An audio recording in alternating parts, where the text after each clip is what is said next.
मैंने एक रिसर्च में कहीं पे पढ़ा था कि इंडियन पॉपुलेशन जितनी भी है उसमें से 10% ऑफ पॉपुलेशन सिर्फ और सिर्फ रूटीन में लंच के टाइम पे या ऑफिस के टाइम पे वड़ा पाव खाती है।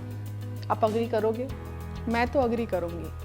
मोस्ट ऑफ द टाइम ऐसा होता है कि वो बहुत कन्वीनियंट फूड हो जाता है और वड़ा पाव ऐसी डिश है कि जो हम हमेशा बाहर से ही लाना प्रेफर करते हैं। घर पे बनाने के लिए ऐसा होता है कि वो पानी पूरी जैसा हो गया कि वो लारी वाली फील कभी भी नहीं आती है। बट बम्बईया वड़ा पाव सच बताओ तो it is very simple dish and very simply made. But the issue is कि जब भी हम वो रेसिपीज़ घर पे बनाते हैं स्ट्रीट वाली, तो हम इतना सारा तामझाम कर देते हैं और उसको इतना कॉम्प्लिकेट कर देते हैं कि एक बार वड़ा पाव बना दिया ना, उसके बाद ऐसा होगा कि आज के बाद मैं वड़ा पाव घर पे कभी भी नहीं बनाऊंगी। उससे अच्छा बेटर है बाहर से लारी से लाके खा लें। बट ऐसा मत करना, घर पे वही सिंप्लिसिटी से वड़ा पाव बनाओ और बहुत ही अच्छा बनता है। तो बस आज मैं शेयर करने वाली हूँ वही बम्बईया स्टाइल वड़ा पाव।